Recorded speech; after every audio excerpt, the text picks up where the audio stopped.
Jugari cross. ಅಧ್ಯಾಯ 6. Captain ಖುದ್ದೂಸನ ಘಾಟಿ express. ಕೊಲೆಗಡುಕರು ಎಂದರೆ ವಿಶಿಷ್ಟ ವ್ಯಕ್ತಿಗಳೆಂದೂ ಕೊಲೆಯನ್ನು ಒಂದು ಮಹಾ ಸಾಹಸದಂತೆ ಅವರು ಜರುಗಿಸುತ್ತಾರೆಂದೂ ಊಹಿಸುವುದು ತಪ್ಪು. ಅದು ಈ ಭೂಗತ ವಂಚಕ ಪ್ರಪಂಚದಲ್ಲಿ ಕೊಲ್ಲದಿದ್ದರೆ ಪರಿಣಾಮ ತಾನು ಸಾಯಬೇಕಾಗುತ್ತದೆ ಎಂದಾಗಲಂತೂ ಜೀವಿಸುವುದಕ್ಕಾಗಿ ಬದುಕಿರುವವನು ಉಸಿರಾಡುವ ಹಾಗೆ ಇವೆಲ್ಲ ನಡೆಯುತ್ತದೆ. ದೌಲತ್ ರಾಮ್ ಯಾರನ್ನಾದರೂ ಖತಮ್ ಮಾಡಬೇಕೆಂದಿದ್ದರೆ ಆ ಪ್ರಾಣಿಯ ಕಣ್ಣುಗಳನ್ನು ಮಾತ್ರ ನೋಡುತ್ತಿರಲಿಲ್ಲ. ಅದು ಮನುಷ್ಯರಾಗಲಿ ಕುರಿ ಕೋಳಿಯಾಗಲಿ ಅದರ ಕಣ್ಣುಗಳನ್ನು ಮಾತ್ರ ನೋಡಬೇಡ. ಇದೊಂದು ಸರಳ ಸೂತ್ರವನ್ನು ಮಾತ್ರ ಅವನು ಅನುಸರಿಸುತ್ತಿದ್ದ. ದ್ಯಾವಮ್ಮನ ಮಗಳನ್ನು ಪರಂಧಾಮಕ್ಕೆ ಕಳಿಸಲು ನಿರ್ಧರಿಸಿ ಕಾರು ಮುಂದೆ ಹೊರಟಾಗ ಅದರ ನೆತ್ತಿಯ ಮೇಲೆ ಮುಷ್ಟಿಯಿಂದ ಒಂದೇ ಒಂದು ಗುದ್ದು ಗುದ್ದಿದರೆ ಸಾಕು. ಇನ್ನೂ ಮೂಳೆ ಗಟ್ಟಿಯಿಲ್ಲದ ಆ ಎಳೆಯ ನೆತ್ತಿ ಕೋಳಿ ಮೊಟ್ಟೆಯಂತೆ ಅಜ್ಜಿ ಬಜ್ಜಿಯಾಗಿ ಕಮಕ್ ಕಿಮಕ್ ಎನ್ನದೆ ಅದರ ಉಸಿರು ಉಡುಗುತ್ತದೆ ಎಂದುಕೊಂಡ. ದೌಲತ್ ರಾಮ್ ಹಾಗೆ ಮಾಡದಿದ್ದುದು ಅದರ ಕಣ್ಣು ನೋಡಿದ್ದಕ್ಕಲ್ಲ. ಹುಡುಗಿಯ ಹತ್ತಿರ ಕಾರು ನಿಲ್ಲಿಸಿದಾಗ ದೌಲತ್ ರಾಮ್ ಕಾರು ಬಾಗಿಲು ತೆಗೆಯುವುದಕ್ಕೂ ಮೊದಲೇ ದೂರದಲ್ಲೆಲ್ಲೋ ಕಾರೋ ಬಸ್ಸೋ ಬರುವ ಸದ್ದಾಯಿತು. ಮುಂದೇನೆಂದು ಮಿಂಚಿನಂತೆ ಯೋಚನೆ ಮಾಡಿದ ದೌಲತ್ ರಾಮ್ ಚಕ್ಕನೆ ಒಂದು ನೋಟು ತೆಗೆದು ಹುಡುಗಿ ಕೈಗೆ ಕೊಟ್ಟು ಕೈಯಲ್ಲಿದ್ದ ಬುಟ್ಟಿ ಕಿತ್ತುಕೊಂಡಂತೆ ತೆಗೆದುಕೊಂಡು ಹೋಗು ಎಂದು ಗದರಿ ಹೇಳಿದ.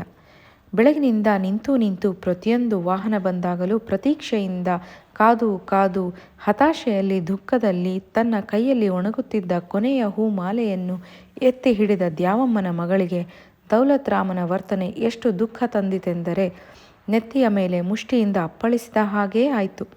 ಮರಗಳೆಲ್ಲ ಹುಚ್ಚರ ಹಾಗೆ ತಲೆ ಕೆದರಿಕೊಂಡು ಗಾಳಿಗೆ ತೂರಾಡುತ್ತಾ ಹಿಯಾಳಿಸಿ ನಗುವಂತೆ, ನೋಡಿದಷ್ಟುದ್ದಕ್ಕೂ ಹಾಸಿ ಬಿದ್ದಿರುವ ರಸ್ತೆ ಕಠೋರ ಜೀವನದಂತೆ, ಮೋಡ ಕಿಕ್ಕಿರಿದಿದ್ದ ಆಕಾಶ ಅವಳನ್ನು ಮುಚ್ಚಿ ಕೂಡಿ ಹಾಕಿದ ಡಬ್ಬಿ ಮುಚ್ಚಲದಂತೆ ಅಸಹನೀಯವಾಗಿ ಕಂಡಿತು.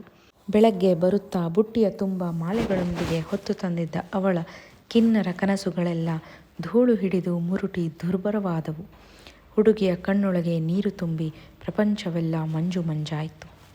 ಆ ಹುಡುಗಿ ಹುಲ್ಲಿನ ಮಧ್ಯೆ ಬೈತಲೆ ಎಳೆದಂತಿದ್ದ ಕಾಲು ದಾರಿಯಲ್ಲಿ ಮೌನವಾಗಿ ಮ್ಲಾನವದನದಲ್ಲಿ ತಿರುಗಿ ಮಾತೇ ಆಡದೆ ಹೊರಟು ಹೋದಳು. ಬಂದಿದ್ದ ಮಾತು ಮತ್ತೊಮ್ಮೆ ಶಾಶ್ವತವಾಗಿ ನಿರ್ಗಮಿಸಿತ್ತು. ದುಡ್ಡು ಕೊಟ್ಟಿದ್ದಕ್ಕೆ ಕಣ್ಣೀರು ಹಾಕುತ್ತಾ ಹುಡುಗಿ ಹೊರಟು ಹೋಗಿದ್ದೇಕೆಂದು ಅಚ್ಚರಿಪಡಲು ದೌಲತ್ ರಾಮನಿಗೆ ಪುರುಸೊತ್ತೂ ಇರಲಿಲ್ಲ. ಅವನು ಅದನ್ನು ಗಮನಿಸಲೂ ಇಲ್ಲ. ಈ ಹಾಳು ಹುಡುಗಿ ದೆಸೆಯಿಂದ ತಮಗೆ ವೃಥಾ ಕಾಲಹರಣವಾಯ್ತಲ್ಲ ಎಂದಷ್ಟೇ ಅವನು ಯೋಚಿಸಿದ್ದ. ಪ್ಯಾಕೆಟ್ ತಗೊಂಡು ಕಾರಿನಲ್ಲಿ ಕುಳಿತಾಗ ಕುಟ್ಟಿ ದೌಲತ್ ರಾಮ್ ಮಾಡಿದ್ದು ಸರಿಯೋ ತಪ್ಪೋ ಎಂದು ಯೋಚಿಸುತ್ತಿದ್ದ. ಅವನು ಇನ್ನೇನು ಮಾಡಬಹುದಿತ್ತು ಎಂದು ಯೋಚಿಸಿದ. ಆದರೆ ಈ ಬಗ್ಗೆ ಒಂದು ಮಾತನ್ನೂ ಆಡಲಿಲ್ಲ. ಕಾರನ್ನು ರಿವರ್ಸ್ ತೆಗೆಯಲು ಎಲ್ಲೋ ಬರುತ್ತಿದ್ದ ಬಸ್ಸೋ ಲಾರಿಯೋ ಹೋಗಲೆಂದು ಕೊಂಚ ಹೊತ್ತು ಕಾದರೂ ಏನೂ ಬರಲೇ ಇಲ್ಲ. ಅವನು ಕಾರು ತಿರುಗಿಸಿ ವಾಪಸ್ ಹೊರಟ ಮೇಲೂ ಇಬ್ಬರಿಗೂ ಏನೋ ಗುಮಾನಿ. ತಾವು ಕೇಳಿದ ಸದ್ದು ಯಾವುದು? ಎಲ್ಲಿ ಹೋಯಿತು ಆ ವಾಹನ? ಹಲವು ಮೈಲಿ ಹೋಗಿದ್ದರಷ್ಟೇ ಹಿಂದಿನಿಂದ ಹಾರನ್ ಶಬ್ದ. ಒಂದು ಪೊಲೀಸ್ ಜೀಪು ಭರಾಟೆಯಿಂದ ಧೂಳೆಬ್ಬಿಸಿ ಇವರನ್ನು ಮೀರಿಸಿ ಮುಂದೆ ಹೋಯಿತು. ಅದರ ಹಿಂದೆಯೇ ಇನ್ನೊಂದು ಕಾರು. ರಸ್ತೆಯಲ್ಲಿ ಅವು ಎಬ್ಬಿಸಿದ ಧೂಳಡಗಿದ ಮೇಲೆ ಕಾರನ್ನು ನಿಧಾನ ಪಕ್ಕಕ್ಕೆ ನಿಲ್ಲಿಸಿ ಇಬ್ಬರೂ ಮುಖ ನೋಡಿದರು. ಟೈಗರ್ಗಳು ಪುತ್ತೂರು ಹತ್ತಿರ ಸಿಲೋನಿಗಳ ಕ್ಯಾಂಪಿಗೆ ಬಂದಿದ್ದಾರೆ ಅಂತ ವರ್ತಮಾನ ಇತ್ತು ಕುಟ್ಟಿ. ಅದಕ್ಕೆ ಇರಬೇಕು ಓಡಾಟ. ನೀನು ನಡಿ ಎಂದ ದೌಲತ್ ರಾಮ್. ಈ ಕಾರು ಮಾಲೀಕ ಕಂಪ್ಲೇಂಟ್ ಕೊಟ್ಟಿರೋಲ್ವಾ? ಕುಟ್ಟಿ ಪ್ರಶ್ನೆ ಕೇಳಿ ನಕ್ಕ. ಕಾರು ಲಿಫ್ಟ್ ಮಾಡಿರೋದು ಕಣ್ಣಾನೂರಿನಲ್ಲಿ. ಎಲ್ಲಾದರೇನು? ಅದಿರೋದು ಕೇರಳ ಸ್ಟೇಟ್. ಅದೆಷ್ಟು ಮಹಾದೂರ ಇಲ್ಲಿಗೆ? ಸ್ಟೇಟಿಂದ ಸ್ಟೇಟಿಗೆ ಅಂದರೆ ಸರ್ಕಾರಗಳಿಗೆ ದೂರಾನೇ. ಅದೆಲ್ಲ ಸರ್ಕಾರಗಳ ಜ್ಯುರಿಸ್ಡಿಕ್ಷನ್ ಮೇಲಿದೆ. ನಿನ್ನ ಪುರಾಣನೆಲ್ಲ ಯಾವನಾದರೂ ನಸೀಬು ಕೆಟ್ಟೋನಿದ್ರೆ ಹೇಳು. ಅದ್ಯಾಕವೆಲ್ಲ ಮಾತು? ಏನು ಮಾಡೋಣ ಈಗ? ಅಷ್ಟು ಹೇಳು. ಏನಿಲ್ಲ, ಕಾರಿಗೆ ನಮೋ ನಮಃ ಅಷ್ಟೆ, ಮತ್ತೆ ಏನಿಲ್ಲ. ಹಾಗೆಂದವನೇ ಕುಟ್ಟಿ ಕಾರು ಸ್ಟಾರ್ಟ್ ಮಾಡಿದವ. ಕೊಂಚ ದೂರ ಅತ್ತಿತ್ತ ನೋಡುತ್ತಾ ಮುಂದೆ ಬಿಟ್ಟವನು ಕಾರು ಒಳಗೆ ನುಗ್ಗಿಸುವಷ್ಟು ದಾರಿ ಕಂಡ ಕೂಡಲೇ ಸ್ಟೇರಿಂಗ್ ತಿರುಗಿಸಿದ. 5 ನಿಮಿಷದೊಳಗೆ ಕಾರಿಗೆ ವಿದಾಯ ಹೇಳಿ ಅವರಿಬ್ಬರೂ ದಾರಿಯಲ್ಲಿ ದೇವಪುರದ ಕಡೆಗೆ ನಡೆಯತೊಡಗಿದರು. ಜುಗಾರಿ ಕ್ರಾಸಿನಲ್ಲಿ ಸುರೇಶ, ಗೌರಿ ಬಸ್ಸಿನೊಳಗೆ ಹತ್ತಿ ಕುಳಿತು ಕೊಂಚ ಹೊತ್ತಾದರೂ ಕ್ಯಾಪ್ಟನ್ ಖುದ್ದೂಸನ ಎಕ್ಸ್ಪ್ರೆಸ್ ಬಸ್ಸು ಮಾತ್ರ ಹೊರಡುವ ಸೂಚನೆಗಳು ಕಾಣಲಿಲ್ಲ. ಖುದ್ದೂಸ್ ಸರ್ಕಾರಿ ಬಸ್ಸಿಗೆ ಕೆಲಸಕ್ಕೆ ಸೇರುವ ಮೊದಲು ಮೀನು ಹಿಡಿಯುವ ದೊಡ್ಡ ಟ್ರಾಲರ್ ದೋಣಿಗೆ ಕ್ಯಾಪ್ಟನ್ ಆಗಿದ್ದನಂತೆ. ಆದ್ದರಿಂದಲೇ ಅವನು ಬಸ್ ಡ್ರೈವರ್ ಆದ ಮೇಲೂ ತನ್ನನ್ನು ತಾನು ಕ್ಯಾಪ್ಟನ್ ಎಂದೇ ಕರೆದುಕೊಳ್ಳುತ್ತಿದ್ದ. ಮೆಲ್ಲಗೆ ದೋಣಿಯಂತೆಯೇ ಚಲಿಸುತ್ತಿದ್ದ ಅವನ ಬಸ್ಸು ಶೆಟ್ಲುಗಾಡಿಯಾದರೂ ಎಲ್ಲರೂ ತಮಾಷೆಗಾಗಿ ಅದನ್ನು ಖುದ್ದೂಸ್ ಎಕ್ಸ್ಪ್ರೆಸ್ ಎಂದು ಕರೆಯುತ್ತಿದ್ದರು. ಜುಗಾರಿ ಕ್ರಾಸಿನಲ್ಲಿ ಇಳಿದು 3 ರೂಪಾಯಿ ಕೊಡಬಂದ ಉದ್ದೇಗೌಡನಿಗೂ ಬಸ್ ಕಂಡಕ್ಟರ್ಗೂ ಎಷ್ಟು ದುಡ್ಡು ಕೊಡಬೇಕೆನ್ನುವುದರ ಬಗ್ಗೆ ಜಟಾಪಟಿ ಹತ್ತಿದ್ದೇ ಖುದ್ದೂಸ್ ಎಕ್ಸ್ಪ್ರೆಸ್ ತಡವಾಗಲು ಕಾರಣ. ಟಿಕೆಟ್ ಕೊಡದೆ ಎಂತಿದ್ದರೂ ಹಡಬಿಟ್ಟಿ ದುಡ್ಡು ಕಂಡಕ್ಟರು ಹೊಡಕೊಳ್ಳುತ್ತಿದ್ದಾನೆ. ಅದರಲ್ಲಿ ಚೌಕಾಶಿ ಅಂಥದ್ದು, ಸಿಕ್ಕಿದ್ದೇ ಲಾಭ ಅಂತ ಕೊಟ್ಟಷ್ಟು ದುಡ್ಡು ಜೇಬಿಗೆ ಬಿಡುವುದು ಬಿಟ್ಟು ಅದರಲ್ಲೂ ಚೌಕಾಶಿ ಮಾಡುತ್ತಿದ್ದಾನಲ್ಲ ಎನ್ನುವುದೇ ಉದ್ದೇಗೌಡನ ಪಾಯಿಂಟ್. ಟಿಕೆಟ್ ಇಲ್ಲದೆ ಜನ ಸಾಗಿಸೋದು ಎಂಥ ರಿಸ್ಕು. ದಾರೀಲಿ ಯಾವನಾದರೂ ಚೆಕ್ಕಿಂಗ್ನವನು ಕೈ ಅಡ್ಡ ಹಾಕಿ ನನ್ನ ಮೇಲೆ ಕೇಸು ಹಾಕಿದರೆ ಇವನಪ್ಪ ಬಂದು ಬಿಡಿಸ್ತಾನಾ? ಟಿಕೆಟ್ ಬೇಡ ಅಂದರೂ ಅರ್ಧ ಚಾರ್ಜ್ ಆದರೂ ಕೊಡಬೇಡವೇ ಇವನು? ನಾವೇನು ಇಲ್ಲಿ ಧರ್ಮಕ್ಕೆ ಇದೀವಾ ಎನ್ನುವುದು ಕಂಡಕ್ಟರ್ ಮಹಾಶಯನ ಮರ್ಜಿ. ಇಬ್ಬರ ವಾದದಲ್ಲೂ ಕೆಲವು ಒಳ್ಳೆಯ ಪಾಯಿಂಟ್ಗಳಿದ್ದುದರಿಂದ ಜನಕ್ಕೆ ಈ ಧರ್ಮ ಸೂಕ್ಷ್ಮ ಬಿಡಿಸುವುದು ಕಷ್ಟವಾಯಿತು. ಉದ್ದೇಗೌಡ 3 ರೂಪಾಯಿ ಬಿಚ್ಚುವ ಹಾಗಿಲ್ಲ. ಅಲ್ಲಿಯವರೆಗೂ ಬಸ್ ಮುಂದುವರೆಯುವ ಹಾಗೂ ಇಲ್ಲ. ಅರ್ಜೆಂಟ್ ಇದ್ದವನೊಬ್ಬ, ನೀವಿಬ್ಬರೂ ಮಾಡ್ತಿರೋದೇ ಹಲ್ಕ ಕೆಲಸ, ಅಂಥದ್ರಾಗೆ ಬಸ್ ಬ್ಯಾರೆ ತಡ ಮಾಡ್ತೀರಾ ಎಂದಿದ್ದಕ್ಕೆ, ಯಾಯ್ ತಿಕಾ ಮುಚ್ಕೊಂಡು ಕುಂತ್ಕೊಳ್ಳಯ್ಯ ಸುಮ್ಕೆ, ನಿಂಗೆ ಕೈ ಅಡ್ಡಾಕ್ದಾಗಲೆಲ್ಲ ನಿಲ್ಲಿಸಿ ಹತ್ತಿಸ್ಕೊಂಬಂದಿದ್ದಕ್ಕೆ ತಲೆಯೆಲ್ಲ ಮಾತಾಡಬೇಡ ಎಂದು ಕಂಡಕ್ಟರ್ ಮಹಾಶಯನು, ಇವನು ಯಾವನೋ ಧರ್ಮರಾಯಂಗೆ ಹುಟ್ಟಿದವನು ಬಂದ ನೋಡ್ರಪ್ಪ ನ್ಯಾಯ ಹೇಳಕ್ಕೆ ಎಂದು ಉದ್ದೇಗೌಡನು ಕಂಡಕ್ಟರ್ ಜೊತೆಯೇ ಜಂಟಿ ಹೇಳಿಕೆ ಕೊಟ್ಟು ಇಬ್ಬರು ಜಗಳವಾಡುತ್ತಿದ್ದರೂ ತನ್ನ ವಿರುದ್ಧ ಮಾತ್ರ ಒಟ್ಟಾಗಿದ್ದುದನ್ನು ನೋಡಿ ಗಾಬರಿಯಾದ ಅವನು ಸುಮ್ಮನಾದ. ಉದ್ದೇಗೌಡನಿಗೆ ರಿಯಾಯಿತಿ ತೋರಿಸಿದರೆ ಒಳಗೆ ಟಿಕೆಟ್ ಇಲ್ಲದೆ ಕುಳಿತಿರುವ ಅನೇಕರು ಉದ್ದೇಗೌಡ ಹಾಕಿಕೊಟ್ಟ ದಾರಿಯಲ್ಲೇ ಸಾಗುತ್ತಾರೆಂದು ಗೊತ್ತಿದ್ದೇ ಕಂಡಕ್ಟರು 3 ರೂಪಾಯಿ ತಾನೆ ಎಂದು ಡೀಲ ಬಿಡಲಿಲ್ಲ. ಉದ್ದೇಗೌಡನ ಮೊಂಡಾಟಕ್ಕೆ ಜಗ್ಗದೆ, ಈಗ ಒಳ್ಳೆ ಮಾತಿನಲ್ಲಿ 3 ರೂಪಾಯಿ ಬಿಚ್ತೀಯಾ ಇಲ್ಲ ಟಿಕೆಟು ಹರಿಲ್ಲ, ನಂಗೂ ಬೇಡ ನಿಂಗೂ ಬೇಡ, ಸರ್ಕಾರಕ್ಕೆ ಹೋಗಲಿ ತಗ, ಅಲ್ಲಿಂದಿಲ್ಲಿಗೆ 12 ರೂಪಾಯಿ ಚಾರ್ಜು, ಇಲ್ಲಿ ಮಡಗುಗೌಡ ಎಂದು ಬ್ರಹ್ಮಾಸ್ತ್ರ ಬಿಟ್ಟು ಟಿಕೆಟ್ ಪುಸ್ತಕ ತೆಗೆದು ಟಿಕೆಟ್ ಹರಿದು ಬಿಡುತ್ತೇನೆನ್ನುವಂತೆ ಅಭಿನಯಿಸಿದ. ಹಾಗೆನ್ನುತ್ತಿದ್ದಂತೆಯೇ ಉದ್ದೇಗೌಡ ಗಾಬರಿ ಬಿದ್ದು, ಅಯ್ಯಯ್ಯೋ ತಡಿಯೋ ತಗಮಾರಾಯ ದುಡ್ಡು, ಟಿಕೆಟು ಹರಿದ್ರೆ ನಾನೆಲ್ಲಿಂದ ತರಲಿ ಅಷ್ಟೊಂದು ದುಡ್ಡನ್ನ ಎಂದು ಬೇಗ ಬಕ್ಕಣದಿಂದ ಮುದ್ದೆಯಾಗಿದ್ದ 1 ರೂಪಾಯಿಯ 3 ನೋಟುಗಳನ್ನು ತೆಗೆದುಕೊಟ್ಟ. ಅಲ್ಲಿಗೆ ದೊಡ್ಡ ಸಮಸ್ಯೆ ಬಗೆಹರಿದಂತಾಗಿ ಪ್ರಯಾಣಿಕರು ನಿಟ್ಟುಸಿರು ಬಿಟ್ಟರು. ನ್ಯಾಯ ಹೇಳಿ ಉಗಿಸಿಕೊಂಡವ ಮಾತ್ರ, ಇನ್ನು ಎಷ್ಟು ಹೊತ್ತಿಗೆ ಹೋದರೆ ಏನು ಬಿಡಿ, ರಾಹುಕಾಲ ಶುರುವಾಗೇ ಹೋಯ್ತು ಎಂದು ಹೇಳಿ ಖಿನ್ನನಾದನು. ಸುತ್ತ ಮೆಲೆತು ನಿಂತಿದ್ದ ಮಾಲೆ ಪರ್ವತಗಳು, ಕಿಕ್ಕಿರಿದಿದ್ದ ಕಾಡಿನ ದಟ್ಟಣಿ, ಮೋಡ ಕವಿದು ಕತ್ತಲಾಗುತ್ತಿದ್ದ ಆಕಾಶ, ಈ ಭೀಷಣ ಹಿನ್ನೆಲೆಯಲ್ಲಿ ಆ ಢಕಲೋ ಬಸ್ಸು ಹಾಸ್ಯಾಸ್ಪದವಾಗಿ ಕಾಣುತ್ತಿತ್ತು. ಘಾಟಿ ರಸ್ತೆ ಹತ್ತಬೇಕಾದರೆ ರೇಡಿಯೇಟರ್ ಬಿಸಿಯಾಗುತ್ತೆಂದು ಅದರ ಮುಂದುಗಡೆ ಗ್ರಿಲ್ ತೆಗೆದು ಡ್ರೈವರ್ ಮಹಾಶಯ ಒಳಗಿಟ್ಟಿದ್ದ. ಹಾಗಾಗಿ ಬಸ್ಸು ಮೂಗು ಕತ್ತರಿಸಿದ ಮುಖದಂತೆ ಕಾಣುತ್ತಿತ್ತು. ದೇವಪುರದ ಬೋರ್ಡನ್ನು ಗಡಿಬಿಡಿಯಲ್ಲಿ ತಲೆ ಕೆಳಗಾಗಿ ಇಟ್ಟಿದ್ದನ್ನು ಯಾರೂ ಗಮನಕ್ಕೆ ತೆಗೆದುಕೊಂಡಿರಲಿಲ್ಲ. ಒಂದು ಕಡೆಯ ಸ್ಪ್ರಿಂಗುಗಳೆಲ್ಲ ಸಂತೆ ದಿನ ಹಾಕುತ್ತಿದ್ದ ಓವರ್ಲೋಡಿನ ದೆಸೆಯಿಂದಾಗಿ ಕುಗ್ಗಿ ಬೆಂಡಾಗಿ ಇಡೀ ಬಸ್ಸು ಒಂದು ಕಡೆ ವಾಲಿಕೊಂಡಿತ್ತು. ಘಾಟಿಯ ತಿರುವುಗಳಲ್ಲಂತೂ ಹೊರಗಿನಿಂದ ನೋಡುವವರಿಗೆ ಬಸ್ಸು ಇನ್ನೇನು ಬಿದ್ದೇ ಹೋಗುತ್ತದೆ ಎನ್ನುವಂತೆ ಕಾಣುತ್ತಿತ್ತು. ಬಸ್ಸಿನ ಬಾಡಿಯ ಮೇಲೂ ಗಾಜುಗಳ ಮೇಲೂ ಕರ್ನಾಟಕದ ರಾಜಕೀಯ ಚಟುವಟಿಕೆಗಳ ಅಸಂಬದ್ಧ ಪ್ರಲಾಪಗಳನ್ನೆಲ್ಲ ಘೋಷಣೆಗಳ ರೂಪದಲ್ಲಿ ನೋಡಬಹುದಿತ್ತು. ಅನೇಕ ಊರುಗಳ ಬಂದ್ಗಳು, ಅನೇಕ ಪಾರ್ಟಿಗಳ ಹೋರಾಟಗಳು, ರಸ್ತೆ ರೋಕೋಗಳು, ಅನೇಕ ಮಂತ್ರಿಗಳಿಗೆ ಧಿಕ್ಕಾರಗಳು ತಲೆ ಕೆಳಗಾಗಿ ಕುಳಿತಿದ್ದ ದೇವಪುರದ ಬೋರ್ಡನ್ನು ಹಿನ್ನೆಲೆಗೆ ತಳ್ಳಿ ಬಸ್ಸಿನ ಮೇಲೆ ಪ್ರಧಾನವಾಗಿ ರಾರಾಜಿಸುತ್ತಿದ್ದವು. ಘಟ್ಟದ ಕೆಳಗಿನ ಸಮುದ್ರ ಮಟ್ಟದ ಸೆಕೆಗೋ ಅಥವಾ ಎಡಪಕ್ಕದಲ್ಲಿ ಏದುಸಿರು ಬಿಡುತ್ತಾ ಬೊಬ್ಬೆ ಮಾಡುತ್ತಿದ್ದ ಎಂಜಿನಿನ ಶಾಖಕ್ಕೋ ಒಟ್ಟಿನಲ್ಲಿ ಶರಟು ಬಿಚ್ಚಿ ಡೊಳ್ಳು ಹೊಟ್ಟೆ ಬಿಟ್ಟುಕೊಂಡ ಡ್ರೈವರಣ್ಣ 2 ಕೈಲೂ ಸ್ಟೇರಿಂಗು ಹಿಡಿದು ಕುಳಿತಿದ್ದ. ಬಲಗಾಲನ್ನು ಆಕ್ಸಿಲರೇಟರ್ ಮೇಲೂ ಎಡಗಾಲನ್ನು ಗೇರ್ ಲಿವರ್ ಮೇಲೂ ಇಟ್ಟುಕೊಂಡು ಕುಳಿತಿದ್ದ ಕ್ಯಾಪ್ಟನ್ ಖುದ್ದೂಸನ ಎಲ್ಲ ಅವಯವಗಳು ಬಸ್ಸಿನ ಸಾರಥ್ಯದಲ್ಲಿ ಪ್ರತ್ಯಕ್ಷವಾಗಿ ಹಾಗೂ ಪರೋಕ್ಷವಾಗಿ ಭಾಗವಹಿಸಿದ್ದವು. ಘಾಟಿ ಉಬ್ಬನ್ನು ಹತ್ತುವಾಗ ಅದರ ಗೇರ್ ಸ್ಲಿಪ್ ಆಗದಂತೆ ಎಡಗಾಲಿನಿಂದ ಅವನು ಗೇರ್ ಲಿವರನ್ನು ಒತ್ತಿ ಹಿಡಿಯದಿದ್ದರೆ ಬಸ್ ನ್ಯೂಟ್ರಲ್ ಆಗಿಬಿಡುತ್ತಿತ್ತು. ಹಿಂದೊಮ್ಮೆ ಮೇದರಹಳ್ಳಿ ಟರ್ನಿಂಗಿನಲ್ಲಿ ಗಾಡಿ ಇದ್ದಕ್ಕಿದ್ದಂತೆ ನ್ಯೂಟ್ರಲ್ ಆಗಿ ಬಸ್ ಹಿಂದಕ್ಕೆ ಹೋಗಲು ಶುರುವಾಗಿ ಅನೇಕ ಪ್ರಯಾಣಿಕರಿಗೆ ಪರಂಧಾಮಕ್ಕೆ ಟಿಕೆಟ್ ಸಿಗುವುದರಲ್ಲಿತ್ತು. ಕಂಡಕ್ಟರಿನ ಸಮಯ ಪ್ರಜ್ಞೆಯಿಂದಲೂ ಗಾಟಾ ದೇವ್ ಜೆ ಎಂದು ಡ್ರೈವರ್ ಆರ್ತನಾದ ಮಾಡಿದ್ದರಿಂದಲೂ 37 ಜನ ಪ್ರಯಾಣಿಕರ ಪ್ರಾಣ ಅವತ್ತು ಉಳಿಯಿತು. ಕಂಡಕ್ಟರ್ ಬಸ್ಸು ಹಿಂದಕ್ಕೆ ಹೋಗದಂತೆ ಗಟ್ಟಾ ಕೊಟ್ಟರೂ ಬಸ್ಸು 2 ಸಾರಿ ಧಡಲ್ ಧಡಲ್ ಎಂದು ಅದನ್ನು ಹತ್ತಿಳಿದು ಸುದೈವಕ್ಕೆ ಹೇಗೋ 3ನೇ ಸಾರಿ ನಿಂತಿತು. ಆ ಬಸ್ಸಿನ ಜಖಂ ಆಗಿರುವ ಬ್ರೇಕ್ ಪೈಪ್ಗಳು, ಗಟರ್ ಕೊಟ್ಟಿರುವ ಟೈರ್ಗಳು, ಬ್ಯಾಂಡೇಜ್ ಬಿಗಿದಂತೆ ಬಟ್ಟೆ ಸುತ್ತಿರುವ ರೇಡಿಯೇಟರ್ ಹೋಸ್ಗಳು. ಗೊತ್ತಿದ್ದವರ್ಯಾರೂ ಅಷ್ಟೊಂದು ನಿರಾತಂಕವಾಗಿ ಆ ಬಸ್ಸಿನಲ್ಲಿ ಕುಳಿತುಕೊಳ್ಳುತ್ತಿದ್ದರೆ ಹೇಳಲಾಗದು. ಜುಗಾರಿ ಕ್ರಾಸ್ ದಾಟಿ ಘಾಟಿ ಪ್ರಾರಂಭವಾಗುತ್ತಿದ್ದ ಹಾಗೆ ಕಂಡಕ್ಟರ್ ಮಹಾಶಯ, ನೋಡ್ರಿ ಗಂಡಸರೆಲ್ಲ ಕಿಟಕಿ ಮುಚ್ಕೊಳ್ಳಿ, ಹೆಂಗಸರೆಲ್ಲ ಕಿಟಕಿ ತೆಕ್ಕೊಳ್ರಮ್ಮ, ತಲೆ ಸುತ್ತು ಬಂದರೆ ಹೊಟ್ಟೆ ತೊಳೆಸಿದರೆ ತಲೆ ಆಚೆಗೆ ಹಾಕಿ ಉಗಿರಿ, ಅಲ್ಲೇ ಸೀಟು ಮ್ಯಾಲೆಲ್ಲ ಅವಾಂತರ ಮಾಡಬ್ಯಾಡ್ರಿ ಎಂದು ಕೂಗಿದ. ಹೆಂಗಸರು ವಾಂತಿ ಮಾಡಿದ್ದು ಹಿಂದೆ ಕುಳಿತಿರುವ ಗಂಡಸರ ಮೂತಿಗೆಲ್ಲ ಬಿದ್ದು ಗಲಾಟೆಗಳಾಗದೇ ಇರಲೆಂದೇ ಅವನು ಈ ಮುಂಜಾಗ್ರತಾ ಕ್ರಮ ಕೈಗೊಂಡಿದ್ದು.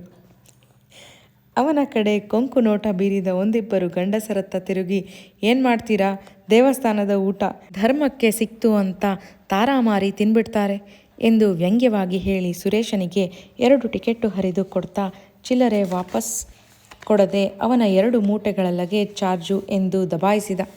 ಸುರೇಶ ಜಗಳ ಮಾಡುವ ಮೂಡಿನಲ್ಲಿರಲಿಲ್ಲ.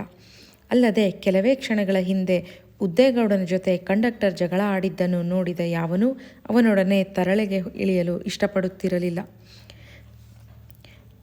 ಅವರೇ ಅಂಕಲ್ ಹತ್ತಿರ ಒಂದು ಮ್ಯಾರೇಜ್ ಪಾರ್ಟಿ ಕೈ ಅಡ್ಡ ಹಾಕಿ ಬಸ್ಸಿನ ತುಂಬ ತುಂಬಿಕೊಂಡರು. ಮುಂದೆ ಜಾಗ ಇದೆಯೋ ಇಲ್ಲವೋ ಒಂದನ್ನೂ ಲೆಕ್ಕಿಸದೆ ಹೋಗ್ರಿ ಮುಂದೆ ಹೋಗ್ರಿ ಮುಂದೆ ಎಂದು ಹೆಂಗಸರು ಮಕ್ಕಳೆಂದು ನೋಡದೆ ಎಲ್ಲರ ಮುಕ್ಕಳಿಗೂ ಕೈ ಹಚ್ಚಿ ಬುಟ್ಟಿಗೆ ಸಾಮಾನು ತುರುಕಿದಂತೆ ಕಂಡಕ್ಟರ್ ಅವರನ್ನು ತುರುಕಿದ. ಜರ ಬರ ಎನ್ನುತ್ತಿದ್ದ ಹೊಸ ಸೀರೆ ಪಂಚೆಗಳನ್ನು ಉಟ್ಟುಕೊಂಡಿದ್ದ ಗಂಡಸರು ಹೆಂಗಸರು ಎಲ್ಲ ಒಬ್ಬರ ಮೇಲೆ ಒಬ್ಬರು ಬಿದ್ದು, ಒಬ್ಬರ ಕಾಲು ಒಬ್ಬರು ತುಳಿದು, ಗಂಡಸರ ಮೇಲೆ ಹೆಂಗಸರು, ಹೆಂಗಸರ ಮೇಲೆ ಗಂಡಸರು ಕಿಸಿ ಕಿಸಿ ರೇಗಾಡಿದರು. ಮೇದರಹಳ್ಳಿ ದಾಟಿ 1 ಮೈಲಿ ಹೋಗಿ ಎಡಕ್ಕೆ ತಿರುಗಿದ ಕೂಡಲೇ ಇಬ್ಬರು ಅಪರಿಚಿತ ಪ್ಯಾಂಟ್ಧಾರಿ ವ್ಯಕ್ತಿಗಳು ಬಸ್ಸಿಗೆ ಕೈ ಅಡ್ಡ ಮಾಡಿ ಬಸ್ ಹತ್ತಿಕೊಂಡರು. ಅವರನ್ನು ಹತ್ತಿಸಿಕೊಳ್ಳುವಾಗ, ಇನ್ನೂ ಮುಂದೋಗು, ಎಲ್ಲಿಗಂತ ಹೋಗೋದು, ಇವನಪ್ಪನ ಮನೆಗೆ ಎಂದು ಮುಂದೆ ಹೋಗಲು ಜಾಗವಿಲ್ಲವೆಂದು ಗುಣಗಿದ ಒಬ್ಬ ಮ್ಯಾರೇಜ್ ಪಾರ್ಟಿಯವನಿಗೆ ಕೈಕಾಲು ಚಾಚಿಕೊಂಡು ಕುತ್ಕೋಬೇಕಂತಿದ್ದರೆ ಅಲ್ಲೇ ಮಾವನ ಮನೆಯಲ್ಲೇ ಇರಬೇಕಿತ್ತು. ಬಸ್ಸಿಗೆ ಯಾಕೆ ಹತ್ತಿದೆ, ಇದರೊಳಗೆ ನಾ ಹೇಳ್ದಂಗೆ ಕೇಳಬೇಕು ಎಂದು ಕಂಡಕ್ಟರ್ ಕೂಗಿದ. ಯಾರೂ ಕಂಡಕ್ಟರ್ ಮಾತನ್ನು ಗಂಭೀರವಾಗಿ ಪರಿಗಣಿಸಿ ಜಗಳವಾಡಲಿಲ್ಲ. ಕೂತು ಬೇಜಾರಾಗಿ ಬೋರಾದ ಎಲ್ಲ ಪ್ರಯಾಣಿಕರಿಗೂ ಕಂಡಕ್ಟರ್ ಮಾತುಗಳು ಲಘು ಮನರಂಜನೆಯನ್ನೊದಗಿಸುತ್ತಿತ್ತಷ್ಟೆ. ಮೊದಲೇ ಕುಳಿತಿದ್ದವರು ಕಂಡಕ್ಟರ್ ವಾಗ್ಬಾಣಗಳಿಗೆ ಹೊಸದಾಗಿ ಹತ್ತಿದವರು ತುತ್ತಾಗುವುದನ್ನು ನೋಡಿ ಆನಂದಿಸುತ್ತಿದ್ದರು. ಆದರೆ ಹೊಸದಾಗಿ ಹತ್ತಿದ ಈ ಇಬ್ಬರ ಮೇಲೆ ಮಾತ್ರ ಕಂಡಕ್ಟರ್ನ ಯಾವ ವಾಗ್ಬಾಣಗಳೂ ಹೋಗಲಿಲ್ಲ. ಅವರ ಮುಖದಲ್ಲಿ ಕಾಣುತ್ತಿದ್ದ ಕಾಠಿಣ್ಯವೋ ಕ್ರೌರ್ಯವೋ ಅಥವಾ ಅವರ ಅಪರಿಚಿತ ಮುಖಗಳು ಏನೋ ಒಂದು ಕಂಡಕ್ಟರ್ನ ನಾಲಗೆಗೆ ತಡೆ ಹಾಕಿತ್ತು. ಕೂರಲು ಜಾಗವಿಲ್ಲದೆ ನುಗ್ಗಾಡಿಕೊಂಡು ಬಂದು ಸುರೇಶನಿಗೂ ಏಲಕ್ಕಿ ಮೂಟೆಗೂ ನಡುವೆ ನಿಂತ ಅವರನ್ನೊಮ್ಮೆ ಸುರೇಶ ನೋಡಿದ. ತೀರಾ ಅಪರಿಚಿತವಾಗಿ ಕಂಡ ಅವರ ಬಗ್ಗೆ ಅವನಿಗೇನೂ ಅನ್ನಿಸಲೇ ಇಲ್ಲ. ಈ ರಸ್ತೆಯಲ್ಲಿ ಅಪರಿಚಿತ ಮುಖಗಳಿಗೇನೂ ಕೊರತೆ ಇರಲಿಲ್ಲ. ಬಸ್ಸಿನ ಜಗ್ಗಾಟದಲ್ಲಿ ತೂರಾಡಿ ಕೊನೆಗೆ ಅವರಿಬ್ಬರೂ ಅವನ ಮೂಟೆಗಳ ಮೇಲೆ ಕುಳಿತು ಬಿಟ್ಟರು. ಜುಗಾರಿ ಕ್ರಾಸ್ ಅಧ್ಯಾಯ 7 ಗಾನ್ ಕೇಸ್ ಸುರೇಶನ ಇತಿಹಾಸ. ದೇಶವೆಲ್ಲ ಜೆಪಿ ಆಂದೋಳನದ ಬಿರುಗಾಳಿಯಲ್ಲಿ ತತ್ತರಿಸುತ್ತಿರಬೇಕಾದರೆ ಬಾಟ್ನಿ ಮೇಷ್ಟ್ರು ಗಂಗೂಲಿ ಮಾತ್ರ ಜೆಪಿಗೆ ಫೂಲ್, ರಿಯಾಕ್ಷನರಿ, ಸ್ಕೌಂಡ್ರಲ್, ವಿದೇಶಿ ಏಜೆಂಟ್ ಎಂದು ಬೈಯುತ್ತಿದ್ದ. ಈ ಕ್ರಾಂತಿ ಎಲ್ಲಾದರೂ ಯಶಸ್ವಿಯಾದರೆ ನಮ್ಮ ಪ್ರೋಗ್ರಾಮೆಲ್ಲ 10 ವರ್ಷ ಮುಂದಕ್ಕೆ ಹೋದ ಹಾಗೆ ಎಂದು ತನ್ನ ಶಿಷ್ಯೋತ್ತಮರಿಗೆ ಪ್ರತಿದಿನ ಪ್ರವಚನ ಕೊಡುತ್ತಿದ್ದ. ಆದರೆ ಎಲ್ಲ ಊಹಿಸಿದ್ದಕ್ಕಿಂತ ವೇಗವಾಗಿ ಘಟನಾವಳಿಗಳು ನಡೆದು ದೇಶ ವಿಪ್ಲವದ ಹಂತಕ್ಕೆ ಬಂದೇ ಬಿಟ್ಟಿತ್ತು. ಹಠಾತ್ತಾಗಿ ಒಂದು ದಿನ ಸಂಜೆ ಭಾರತದ ಬಾನುಲಿಗಳು ದೇಶದಲ್ಲಿ ಆಂತರಿಕ ತುರ್ತು ಪರಿಸ್ಥಿತಿ ಘೋಷಣೆಯಾದುದನ್ನು ಹೇಳಿದುವು. ಎಮರ್ಜೆನ್ಸಿ ಘೋಷಣೆಯಾದಾಗ ಅದರ ಪೂರ್ವಾಪರಗಳನ್ನು ಪರಿಣಾಮಗಳನ್ನು ಸರಿಯಾಗಿ ತಿಳಿಯದ ಸುರೇಶನಿಗೂ ಅವನ ಇಬ್ಬರು ಮಿತ್ರರಿಗೂ ಅನ್ನಿಸಿದ್ದು ಕೂಡಲೇ ಹೋಗಿ ಗಂಗೂಲಿ ಮೇಷ್ಟ್ರನ್ನು ನೋಡಬೇಕೆಂದು. ಇವರು ಗಂಗೂಲಿ ಮನೆಗೆ ಹೋದಾಗ ಗಂಗೂಲಿ ಭಯಂಕರ ಗಂಭೀರ ಮೋರೆ ಹಾಕಿಕೊಂಡು ಯಾರೋ ರಾಜಕಾರಣಿಗೆ ವೀರಾವೇಶದ ಭಾಷಣ ಬಿಗಿಯುತ್ತಿದ್ದ. ಈಗ ವಿ ಮಸ್ಟ್ ಆ್ಯಕ್ಟ್, ಇನ್ನು ಸುಮ್ಮನೆ ಕೂರೋದಕ್ಕೆ ಆಗಲ್ಲ ಬಿಡಿ. ಯುನೋ, ನಮ್ಮ ಬಾಯ್ಸ್ ರೆಡಿ ಇದ್ದಾರೆ, ಹೇಗೆ ಎಲ್ಲಿಂದ ಅನ್ನೋದೆಲ್ಲ ಬ್ಲೂ ಪ್ರಿಂಟ್ ಸಿದ್ಧ ಮಾಡಿಟ್ಟಿದ್ದೇವೆ. ನಮಗೆ ನಿಮ್ಮಂಗೆ ನಾನ್ ವೈಲೆನ್ಸ್, ಅಹಿಂಸೆ ಅವೆಲ್ಲ ಆಗೋಲ್ಲ. ಅಲ್ರಿ ಗಂಗೂಲಿ, ನಾನ್ ವೈಲೆನ್ಸ್ ಅಲ್ಲದೆ ಬೇರೆ ಇನ್ನೇನು ಮಾಡ್ತೀರ್ರಿ? ಮದ್ದುಗುಂಡು ಇರೋದೆಲ್ಲ ಸರ್ಕಾರದವರ ಹತ್ರ, ಯಾವುದರಲ್ಲಿ ವೈಲೆನ್ಸ್ ಮಾಡ್ತೀರಾ? ಹೋಗೋದೇನಾದರೂ ಇದ್ದರೆ ಹೇಳಿ. ಗೌರ್ಮೆಂಟ್ ಹತ್ರ ಎಷ್ಟಿದೆ ಮದ್ದುಗುಂಡು? ನಿಮಗೆ ಲೆಕ್ಕ ಕೊಡ್ಲಾ? ಇಡೀ ದೇಶದಲ್ಲಿರೋ ಮದ್ದುಗುಂಡೆಲ್ಲ ತಗೊಂಡ್ರೂ ಕೇವಲ 7 ನಿಮಿಷ ಹಾರಿಸಬಹುದಷ್ಟೇ. Only 7 minutes. ಅದಕ್ಕೆ ಯಾಕೆ ಹೆದರ್ಕೋಬೇಕು? ಹೆದರೋ ಪ್ರಶ್ನೆ ಅಲ್ಲ ಕಣ್ರಿ. ನೀವು ಹೀಗೆಲ್ಲ ಹೇಳಿಕೊಂಡು ತಿರುಗಿದರೆ ಯಾರ್ಯಾರೋ ಮಾಡಿದ ಅನಾಚಾರನೆಲ್ಲ ತಂದು ನಿಮ್ಮ ತಲೆಗೆ ಕಟ್ಬಿಡ್ತಾರೆ. ಎಮರ್ಜೆನ್ಸಿ ಅಂದರೆ ಆಪಾದನೆಗಳು ಸುಳ್ಳೋ ನಿಜಾನೋ ಅಂತ ವಿಚಾರಣೆ ಸಹಿತ ಇಲ್ಲ ಕಣ್ರಿ. ನಾನ್ಸೆನ್ಸ್. ಇದಕ್ಕಿಂತ ಹೆಚ್ಚು ಕಷ್ಟ ಮಾವೋ ಚೈನಾದಲ್ಲಿ ಅನುಭವಿಸಿದ್ದಾನೆ.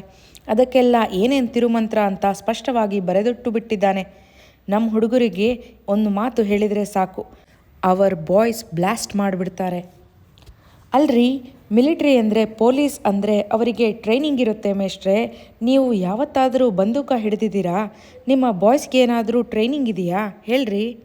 ನಮ್ಮ ಬಾಯ್ಸ್ ಖಾಲಿ ಮೆಣಸಿನ ಪುಡೀಲಿ ಪೊಲೀಸ್ನವರ ಲಾಠಿ ಚಾರ್ಜು ಫೇಸ್ ಮಾಡ್ತಾರೆ ಗೊತ್ತಾ? ಪೊಲೀಸಿನವರು ಮಿಲಿಟರಿಯವರು ಎಷ್ಟಾದರೂ ಸಂಬಳಕ್ಕಿರೋರು. ಐಡಿಯಾಲಜಿಗೆ ಫೈಟ್ ಮಾಡೋರಿಗೂ ಚಂಗೂಲಿಯವರಿಗೂ ಹೋಲಿಸ್ತೀರಾ? ಐ ಸಿ ಎಂದ ಬಂದವ. ಗಂಗೂಲಿ ಉತ್ತರಗಳು ಪಾಠ ಓದಿ ಪರೀಕ್ಷೆಯಲ್ಲಿ ಬರೆಯುವ ಉತ್ತರಗಳಂತೆ ಅವನಿಗೆ ಕಂಡವು. ಪರೀಕ್ಷೆಗೂ ಜೀವನಕ್ಕೂ ವ್ಯತ್ಯಾಸ ಗೊತ್ತಿದ್ದ ಮೇಷ್ಟ್ರ ಥರ ಗಂಗೂಲಿ ಕಾಣಲಿಲ್ಲ. ಅದೂ ಅಲ್ಲದೆ ಸುರೇಶನೂ ಅವನ ಮಿತ್ರರು ಬಂದು ಬಾಗಿಲು ತಟ್ಟಿದಾಗ ಬೆಚ್ಚಿಬಿದ್ದು ಬಾಗಿಲು ತೆರೆಯುವ ಮುನ್ನ ಕಿಟಕಿಯಿಂದ ಇಣುಕಿದ್ದು ಅವರು ಸುರೇಶನ ಮನೆಯವರೆಗೆ ಬಂದಿದ್ದೇ ದೊಡ್ಡ ಸಾಹಸವೆನ್ನುವಂತೆ ಮಾತಾಡಿದ್ದು. ಮನೆಯ ಬಳಿ ಓಡಾಡುವವರನ್ನೆಲ್ಲ CIDಗಳೆಂದು ಭಾವಿಸಿ ಹಿಗ್ಗಿದ್ದು ಇವನ್ನೆಲ್ಲ ನೋಡಿದ ಮೇಲೆ ಬಂದಿದ್ದಾತನಿಗೆ ಮಾತಾಡುವ ಯಾವ ಉತ್ಸಾಹವೂ ಉಳಿಯಲಿಲ್ಲ. ಪರವಾಗಿಲ್ಲ, ಕುತ್ಕೊಳ್ಳಿ ಎಂದು ಗಂಗೂಲಿ ಹೇಳಿದರೂ ಕೇಳದೆ ಎಲ್ಲರಿಗೂ ನಮಸ್ಕಾರ ಮಾಡಿ ಆತ ನಿಟ್ಟುಸಿರಿನೊಂದಿಗೆ ನಿರ್ಗಮಿಸಿದ. ಸುರೇಶ ಒಳಹೋಗಿ ಕುಳಿತಾಗ ಗಂಗೂಲಿ ಬಾಯ್ಸ್ ಎಂದು ಹೇಳುತ್ತಿರುವುದು ತಮ್ಮನ್ನು ಉದ್ದೇಶಿಸಿಯೇ ಎಂದು ಗೊತ್ತಾಗಲಿಲ್ಲ. ಬಂದವ ಎದ್ದು ಹೋದ ಮೇಲೆ ಸುರೇಶ ಮತ್ತು ಅವನ ಮಿತ್ರರ ಕಡೆ ತಿರುಗಿ, ನೋಡಿದ್ರಾ, ಪೊಲಿಟಿಷಿಯನ್ಸ್ ಎಲ್ಲ ಇಲ್ಲಿಗೆ ಕನ್ಸಲ್ಟ್ ಮಾಡೋದಕ್ಕೆ ಬರ್ತಿದ್ದಾರೆ. ಇಷ್ಟರವರೆಗೂ ಈ ಗಂಗೂಲಿ ಏನೋ ಹೇಳ್ತಾನೆ ಅಂತ ಉದಾಸೀನ ಮಾಡಿದ್ರು. ಈಗ ಅರ್ಥ ಆಗ್ತಿದೆ ಇವರಿಗೆ ನನ್ನ ಮಾತು ಎಂದು ಯಾವುದೋ ಪ್ರಕರಣ ತಿಳಿಸುವವನಂತೆ ಹೆಮ್ಮೆಯಿಂದ ಹೇಳಿ ಹುಡುಗರ ಕಡೆ ತಿರುಗಿ ಕಣ್ಣು ಮಿಟುಕಿಸಿದ. ಇನ್ನು ಮೇಲೆ ಮಾತ್ರ ನೀವು ಭಾಳ ಕೇರ್ಫುಲ್ಲಾಗಿರಬೇಕು. ಏನಿದ್ರೂ ಕತ್ಲಾದ ಮೇಲೆ ಇಲ್ಲಿಗೆ ಬರಬೇಕು. We must go under ground. ನಾನಿನ್ನು ಎಲ್ಲಿರ್ತೀನಿ, ಏನು ಮಾಡ್ತೀನಿ ಹೇಳೋಕ್ಕಾಗಲ್ಲ ಎಂದು ಅತ್ತಿತ್ತ ನೋಡುತ್ತಾ ಪಿಸುಮಾತಿನಲ್ಲಿ ಎಚ್ಚರಿಸಿದ. ಸುರೇಶನು ಅವನ ಮಿತ್ರರು ಗಂಗೂಲಿ ಮಾತು ಕೇಳಿ ಹಿರಿಹಿರಿ ಹಿಗ್ಗಿದರು. ಖುದ್ದೂಸನ ಘಾಟಿ ಎಕ್ಸ್ಪ್ರೆಸ್ಸಿನಲ್ಲಿ ಕುಳಿತು ಸುರೇಶ ದೂರ ಕುಳಿತಿದ್ದ ಗೌರಿ ಕಡೆಗೆ ನೋಡುತ್ತಿದ್ದನೇ ಹೊರತು ಅವನ ಮನಸ್ಸು ಮೂಟೆಯ ಮೇಲೆ ಕುಳಿತಿದ್ದ ಆಗಂತುಕರಂತೆಯೇ ತಾನು ಅಲ್ಲಿಗೆ ಆಗಮಿಸಿದ್ದನ್ನೂ ಅದಕ್ಕೆ ಕಾರಣಗಳನ್ನೂ ನೆನೆಯುತ್ತಾ ಇತ್ತು. ಆಗಿದ್ದನ್ನೆಲ್ಲ ನೆನೆಸಿಕೊಂಡರೆ ಗಾಂಪರೊಡೆಯರ ಶಿಷ್ಯರ ಕತೆಗಳಂತೆನ್ನಿಸಿ ನಾಚಿಕೆ ನಗು ಎರಡೂ ಬರುತ್ತಿತ್ತು. ಕಾಲ ಕಳೆದ ಹಾಗೂ ಹಳೆಯದೆಲ್ಲ ಕಾಮಿಡಿ ಹಾಗೆ ಕಾಣ್ತದಲ್ಲ, ಅದೇ ನನ್ನ ಜೀವನದ ಟ್ರ್ಯಾಜಿಡಿ ಎಂದು ಮನಸ್ಸಿನಲ್ಲೇ ಅಂದುಕೊಂಡ ಅವನು. ಗಂಗೂಲಿಯ ಕ್ರಾಂತಿ ಕೈ ಬಿಟ್ಟ ಮೇಲೆ ಗೌರಿಯನ್ನು ಮದುವೆಯಾಗಲು ದೊಡ್ಡ ವೀರಾವೇಶದ ಹೋರಾಟ ಮಾಡಿ ಹೀರೋ ಥರ ಮದುವೆಯಾಗುತ್ತಿದ್ದೇನೆಂದುಕೊಂಡಿದ್ದ ಅವನಿಗೆ ಅಲ್ಲೂ ಫೂಲ್ ಆಗಿದ್ದು ಗೊತ್ತಾಗಿದ್ದು ನಿಧಾನವಾಗಿ. ಬಸ್ಸಿನೊಳಗೆ ಕುಳಿತುಕೊಂಡು ಯೋಚಿಸಿದಂತೆಲ್ಲ ಸುರೇಶನಿಗೆ ನಿಷ್ಕಾರಣವಾಗಿ ಅಥವಾ ಸಕಾರಣವಾಗೇ ನಾಚಿಕೆಯಾಗತೊಡಗಿತು. ಹೆಂಡತಿ ಮೇಲೆ ಸಿಟ್ಟು ಬಂದು, ಈ ಪೆದ್ದು ಮುಂಡೆ ದೆಸೆಯಿಂದಲೇ ಇದೆಲ್ಲ ಆಗಿದ್ದು ಎಂದು ಗೊಣಗಿದ. ಸುರೇಶ ಹೇಳಿದ್ದನ್ನೆಲ್ಲ ನಂಬಿಕೊಂಡು ಹ್ಞೂ ಎಂದು ಗೋಣಾಡಿಸುವುದರಿಂದಲೇ ಸುರೇಶನ ಹುಚ್ಚಾಟಗಳು ಅಡೆತಡೆ ಇಲ್ಲದೆ ಮುಂದುವರಿಯುತ್ತಿರುವುದೆಂದು ಇತರರು ನಂಬಿದ್ದರು. ಸುರೇಶನಿಗೂ ಆಗಾಗ್ಗೆ ಹಾಗೆನ್ನಿಸಿ ಸಿಟ್ಟು ಬರುತ್ತಿತ್ತು. ಎಂತೆಂಥ ಉನ್ನತಾದರ್ಶಗಳನ್ನೆಲ್ಲ ಇವಳಿಗಾಗಿ ತ್ಯಾಗ ಮಾಡಿದೆ ಎಂದು ಸಿಟ್ಟಿನಲ್ಲಿ ಯೋಚಿಸಿ ಆ ಉನ್ನತಾದರ್ಶಗಳ ಬಗ್ಗೆ ಯೋಚಿಸಿದ ಕೂಡಲೇ ಗಂಗೂಲಿ ತಲೆಯೊಳಗೆ ಬಂದು ಆದರ್ಶಗಳ ಬಗ್ಗೆಯೂ ನಾಚಿಕೆಯಾಗುತ್ತಿತ್ತು. ಥತ್ ಎಂದು ಯೋಚನೆಗಳಿಗೆ ತಡೆ ಹಾಕಿ ಕೆಲಸ ನೋಡೋಣ ಎಂದು ಗತಕಾಲದಿಂದ ವರ್ತಮಾನಕ್ಕೆ ಇಳಿದರೂ ಖುದ್ದೂಸನ ಎಕ್ಸ್‌ಪ್ರೆಸ್ ಘರ್ಜಿಸುತ್ತಾ ಘಾಟಿಯ ತಿರುವುಗಳಲ್ಲಿ ಇನ್ನೂ ತೆವಳುತ್ತಲೇ ಇದೆ. ಸುರೇಶನಿಗೆ ಇದೇನೂ ಕೊನೆ ಮುಟ್ಟುವ ಪಯಣವೆಂದು ಅನ್ನಿಸಲಿಲ್ಲ. ಸುರೇಶ ಒಬ್ಬ ವಿಶ್ವವಿದ್ಯಾಲಯದ MA ಪದವೀಧರ ಎಂದರೆ ಯಾರಿಗೂ ಆಶ್ಚರ್ಯವಾಗುವುದು ಸಹಜ. ಆದರೆ ಅವನ ಕತೆ ಪೂರ್ತಿ ತಿಳಿದವರು ಮಾತ್ರ ಮೊದಲಲ್ಲಿ ಆಶ್ಚರ್ಯಪಟ್ಟರೂ ಅಲ್ಪಕಾಲದಲ್ಲೇ ಒಂದು ಮೆಂಟಲ್ ಕೇಸು ಎಂದು ನಿರ್ಧರಿಸಿ ಅಚ್ಚರಿಪಡುವುದನ್ನು ನಿಲ್ಲಿಸುತ್ತಾರೆ. ಆದರೆ ಯಾರು ಏನು ತಿಳಿದರೇನು, ಸುರೇಶ ಮಾತ್ರ ಕನಸು ಕಾಣುತ್ತಾ ಹುಚ್ಚಾಟಗಳ ಬೆನ್ನು ಹತ್ತುವುದನ್ನು ಎಂದೂ ಬಿಟ್ಟವನೇ ಅಲ್ಲ. ಇಲ್ಲದಿದ್ದರೆ ನಿನ್ನ ಪಾಡು ನೀನು ನೋಡಿಕೊ ಎಂದು ಅವನಪ್ಪ ಕೊಟ್ಟ 10 ಲಕ್ಷ ರೂಪಾಯಿಗಳನ್ನು ತಿನ್ನದೆ ಕುಡಿಯದೆ ಜುಗಾರಿ ಸಹ ಆಡದೆ ಕೆಲವೇ ಕಾಲದಲ್ಲಿ ಮಂಗಮಾಯ ಮಾಡಿದ್ದಾದರೂ ಹೇಗೆ ಯೋಚಿಸಿ. ಸುರೇಶ ಮಲಯಾದಿಂದ ಬಂದವನು. ಅವನಪ್ಪ ಕರ್ನಾಟಕದವರೇ ಆದರೂ ಮಲಯಾಕ್ಕೆ ಹೋಗಿ ರಬ್ಬರ್ ತೋಟ ಮಾಡಿಕೊಂಡು ನೆಲೆಸಿ ಎಷ್ಟೋ ವರ್ಷಗಳಾಗಿದ್ದವು. ಮಲಯ ಸ್ಕಾಲರ್ಶಿಪ್ಪಿನ ಮೇಲೆ ಮೈಸೂರಿಗೆ ಓದಲು ಬಂದ ಸುರೇಶ ಕನ್ನಡ ಸಾಹಿತ್ಯ ಓದಲು ಆರಿಸಿಕೊಂಡ. ಆಗಲೇ ಅವರಪ್ಪನಿಗೆ ಇದು ಗಾನ್ ಕೇಸ್ ಎಂದು ತೀವ್ರವಾಗಿ ಅನ್ನಿಸಿತ್ತು. ಆದರೆ ತಾನು ಮಲಯ ದೇಶಕ್ಕೆ ರಬ್ಬರ್ ತೋಟ ಮಾಡಲು ಹೊರಟಾಗಲೂ ಬಹಳಷ್ಟು ಜನ ಹೀಗೆ ಹೇಳಿದ್ದರಿಂದ ಅವರು ಸುರೇಶನ ಆಸೆಗೆ ಅಡ್ಡ ಬರಲಿಲ್ಲ. ಮಲಯಾದ ಯಾವುದೋ ಯೂನಿವರ್ಸಿಟಿಯಲ್ಲಿ ದ್ರಾವಿಡ ಭಾಷೆಗೆ ಒಂದು ಡಿಪಾರ್ಟ್ಮೆಂಟು ತೆರೆಯುತ್ತಾರೆಂದೂ ಆಗ ಕನ್ನಡ ಭಾಷೆ ಅಧ್ಯಯನ ಮಾಡಿದ್ದವರಿಗೆ ತುಂಬ ಸ್ಕೋಪ್ ಇರುತ್ತದೆಂದೂ ಸುರೇಶ ತಂದೆ ಹತ್ತಿರ ಹೇಳಿದ್ದ. ಅವನ ತಂದೆಗೆ ಇವನು ಯೂನಿವರ್ಸಿಟಿಯಲ್ಲಿ ಚಾಕರಿ ಮಾಡಿ ಆಗಬೇಕಾದ್ದು ಏನೂ ಇರಲಿಲ್ಲ. ಆದರೂ ಇವನ ಹುಚ್ಚಾಟಗಳಿಗೂ ಏನೋ ಒಂದು ಉದ್ದೇಶವಿರುವುದನ್ನು ನೋಡಿ ಸುಮ್ಮನಾಗಿದ್ದರು. ಕನ್ನಡ ಸಾಹಿತ್ಯ ಅಧ್ಯಯನ ಮಾಡಲು ಬಂದ ಸುರೇಶ ಕೊನೆಗೆ ಕುಮರಿ ಹತ್ತಿರ ಏಲಕ್ಕಿ ಬೆಳೆಯಲು ನಿಂತಿದ್ದೊಂದು ಅತಿ ವಿಚಿತ್ರ ಕತೆ. ಅದಕ್ಕೆ ಬಹುಮುಖ್ಯ ಕಾರಣ ಅವನ ಗುರು ಬಾಟನಿ ಅಧ್ಯಾಪಕ ಗಂಗೂಲಿ ಎಂದೇ ಹೇಳಬಹುದು. ಕನ್ನಡ ಸಾಹಿತ್ಯ ಓದುತ್ತಿದ್ದವನಿಗೆ ಬಾಟನಿ ಲೆಕ್ಚರರ್ ಗಂಟು ಬಿದ್ದಿದ್ದು ಹೇಗೆಂದು ಅಚ್ಚರಿಪಡುವ ಅಗತ್ಯ ಇಲ್ಲ. ಏಕೆಂದರೆ ಇಂಥ ವಿಚಿತ್ರಗಳು ಸುರೇಶನ ಜೀವನದಲ್ಲಿ ಪ್ರತಿನಿತ್ಯ ನಡೆಯುತ್ತಾ ಇರುತ್ತವೆ. ಅದೇನು ಅವನ ನಸೀಬೇ ಅಂಥದ್ದೋ ಅಥವಾ ಎಲ್ಲ ತಿಳಿದಿರುವಂತೆ ಅವನ ಅತಿಬುದ್ಧಿಯ ಹುಚ್ಚೋ ಹೇಳಲಾಗುವುದಿಲ್ಲ. 24 ಗಂಟೆಯೂ ನಾಳಿದ್ದಿನ ಒಳಗೆ ಕ್ರಾಂತಿ ಗ್ಯಾರಂಟಿ ಎಂದು ಹೇಳುತ್ತಿದ್ದ ಗಂಗೂಲಿ ಮಾತಿಗೆ ಮರುಳಾಗಿ ಸುರೇಶ ತಾನೂ ಒಬ್ಬ ನಕ್ಸಲೈಟ್ ಎಂದು ಹೇಳಿಕೊಂಡು ತಿರುಗುತ್ತಾ ಇದ್ದ. ಇಂಥವರೇ ಇನ್ನೊಂದಿಬ್ಬರು ಗಂಗೂಲಿ ಶಿಷ್ಯವೃತ್ತಿ ಮಾಡಿಕೊಂಡಿದ್ದವರು ಇವನೊಡನಿದ್ದರು. ಆದರೆ ಇವನು ಮಲಯಾದವನಾಗಿದ್ದು ಇಂಡಿಯಾದಲ್ಲಿ ಕ್ರಾಂತಿ ಮಾಡುವುದು ಹೇಗೆ ಎನ್ನುವುದೇ ದೊಡ್ಡ ಪ್ರಶ್ನೆಯಾಗಿತ್ತು. ಅಷ್ಟರಲ್ಲಿ ಅವನ ಊಹೆಗೆ ವ್ಯತಿರಿಕ್ತವಾಗಿ ಮಲಯಾದಲ್ಲೇ ಕ್ರಾಂತಿ ಸಂಭವಿಸಿ ಅಲ್ಲಿದ್ದ ಭಾರತೀಯರನ್ನೆಲ್ಲ ಓಡಿಸಲಾಯಿತು.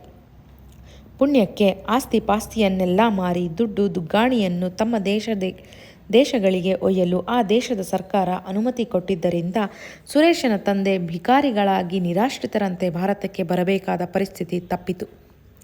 ಅದೇ ಸಮಯದಲ್ಲಿ ಭಾರತ ರೂಪಾಯಿ ಅಪಮೌಲ್ಯ ಆಗಿದ್ದರಿಂದ ಅವರು ತಂದ ಡಾಲರ್ಗೆ ಬೇಕಷ್ಟು ಹಣವೂ ಸಿಕ್ಕಿತು.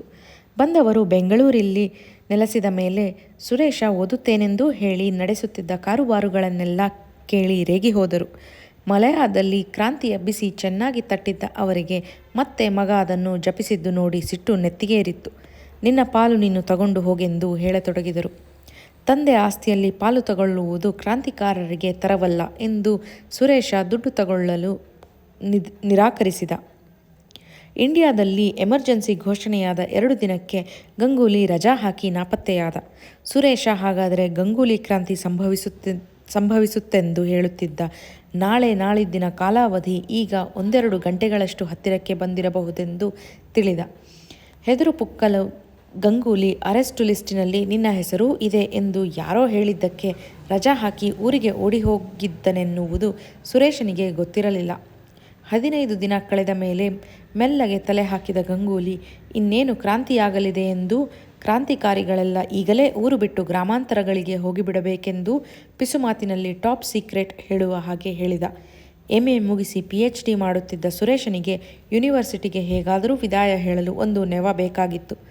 ಗಂಗೂಲಿ ಕ್ರಾಂತಿ ಮಾಡುವಂತಿದ್ದರೆ ಸುತ್ತಮುತ್ತ ಕಾಡುಗಳಿರುವ ಕಡೆ ಆರಂಭಿಸುವುದೇ ಯಾವಾಗಲೂ ಒಳ್ಳೆಯದೆಂದು ಚೇಗೆವಾರ, ಮಾವೋ, ವಿಯೆಟ್ನಾಂ ಮೊದಲಾದವುಗಳ ಉದಾಹರಣೆಗಳನ್ನೆಲ್ಲ ಕೊಟ್ಟು ಸರ್ಕಾರಗಳೊಡನೆ ಹೇಗೆ ಗೆರಿಲ್ಲಾ ಯುದ್ಧ ಮಾಡಬೇಕು, ಹೇಗೆ ಹಳ್ಳಿಗಳನ್ನೆಲ್ಲ ವಶಪಡಿಸಿಕೊಂಡು ಅವರಿಗೆ ತರಬೇತಿ ಕೊಡಬೇಕು, ಹೇಗೆ ಹಳ್ಳಿಗಳತ್ತಣಿಂದ ಪೇಟೆಗಳನ್ನು ವಶಪಡಿಸಿಕೊಳ್ಳುತ್ತಾ ಬರಬೇಕು ಇತ್ಯಾದಿಗಳನ್ನೆಲ್ಲ ಕೊರೆದಿದ್ದ. ಟೆಲಿಫೋನ್ ವೈರು ಕಟ್ ಮಾಡಿ ದಾರಿಯ ಒಂದೆರಡು ಕನ್ವರ್ಟುಗಳನ್ನು ಬ್ಲಾಸ್ಟ್ ಮಾಡಿದರೆ ಸಾಕು, ಹಳ್ಳಿಗಳೆಲ್ಲ ಲಿಬರೇಟ್ ಆಗಿ ನಮ್ಮ ಜೊತೆ ಸೇರಿಬಿಡುತ್ತಾರೆ. ಆಮೇಲೇನು ಮಾಡಬೇಕು ಅಂತ ಗೊತ್ತಿದೆಯಲ್ಲ ನಿಮಗೆ, ಸುಮ್ಮನೆ ಮಾವೋ ಪುಸ್ತಕದ್ದು 7th ಚಾಪ್ಟರ್ ಫಾಲೋ ಮಾಡಿ ಎಂದೆಲ್ಲ ಕೊರೆದು ಈ ಗಾಂಪರ ಗುರು ಶಿಷ್ಯರನ್ನೆಲ್ಲ ಓದು ಬಿಡಿಸಿ ಹಳ್ಳಿಗಳ ಕಡೆ ಸಾಗಹಾಕಿದ. ವಿಟ್ಲದ ಕಡೆ ಯಾವುದೋ ಕಂಪನಿ ತೋಟದಲ್ಲಿ ಮ್ಯಾನೇಜರ್ ಕೆಲಸ ಮಾಡುತ್ತೇನೆಂದು ತಂದೆಯಿಂದ ಶಿಫಾರಸ್ ಪತ್ರ ತೆಗೆದುಕೊಂಡು ಸುರೇಶ ಕ್ರಾಂತಿ ಮಾಡಲು ಪ್ರಶಸ್ತವಾದ ಜಾಗ ಹುಡುಕಿ ಹೊರಟ. ಘಟ್ಟದ ತಗ್ಗುಗಳಲ್ಲಿ ಬಸ್ಸು ಸಮುದ್ರ ಮಟ್ಟಕ್ಕೆ ಇಳಿಯುತ್ತಾ ಬಂದಂತೆ ಸುರೇಶನ ಮನಸ್ಸು ಸಂಪೂರ್ಣ ಬದಲಾವಣೆಯಾಯಿತು. ಎಮರ್ಜೆನ್ಸಿಯಲ್ಲಿ ಇಡೀ ದೇಶ ಕುದಿಯುತ್ತಾ ಬದಲಾವಣೆಗಾಗಿ ಹಾತೊರೆಯುತ್ತಿದೆ ಎಂದು ಗಂಗೂಲಿ ಹೇಳಿದ್ದು ಯಾಕೋ ಸರಿ ಕಾಣಲಿಲ್ಲ ಅವನಿಗೆ. ಯಾರಿಗೂ ದೇಶದಲ್ಲಿ ಎಮರ್ಜೆನ್ಸಿ ಇದೆ ಎನ್ನುವುದೂ ಸಹ ಗೊತ್ತಿರುವಂತೆ ಕಾಣಲಿಲ್ಲ. ಒಂದು ಕಡೆಯಿಂದ ಒಂದೊಂದಾಗಿ ಹಳ್ಳಿಗಳನ್ನೆಲ್ಲ ಲಿಬರೇಟ್ ಮಾಡುತ್ತಾ ಪೇಟೆಗಳತ್ತ ಮುಂದುವರಿಯಬೇಕೆಂದು ಉಪದೇಶ ಕೊಟ್ಟು ಮಾವೋ ಮಾಡಿದ ಟೆಕ್ನಿಕ್ ಮಾಡಿರೆಂದು ಹೇಳಿದ್ದ ಗಂಗೂಲಿಯ ಪುಸ್ತಕದ ಬದನೆಕಾಯಿಗಳು, ಬಾಯಿ ಬಡಾಕಿಗಳು ಎಷ್ಟು ಗಂಭೀರವಾಗಿ ಯೋಚಿಸಿದರೂ ನಗು ಬರುವಷ್ಟು ಹಾಸ್ಯಾಸ್ಪದವಾಗಿ ಕಾಣತೊಡಗಿದವು. ಆದರೇನು ಮಾಡುವುದು? ಕ್ರಾಂತಿಗೆ ವಿದಾಯ ಹೇಳಿ ಮಾವೋ ಪುಸ್ತಕದ 7th ಚಾಪ್ಟರ್ ಕೈಬಿಟ್ಟರೂ ಮತ್ತೆ ಊರಿಗೆ ಹೋಗುವುದು ಆಗದ ಮಾತು. ಹೊಸದೇನಾದರೂ ಹುಚ್ಚಾಟ ಮನಸ್ಸಿಗೆ ಬರುವವರೆಗೂ ಕಾಲ ಕಳೆಯೋಣ ಎಂದು ಅಪ್ಪನ ಶಿಫಾರಸ್ ಪತ್ರ ತೋರಿಸಿ ಒಂದು ಕಂಪನಿ ರಬ್ಬರ್ ತೋಟದಲ್ಲಿ ಕೆಲಸಕ್ಕೆ ಸೇರಿದ. ಆ ತೋಟದ ಡೈರೆಕ್ಟರ್ ಮಗಳೇ ಗೌರಿ.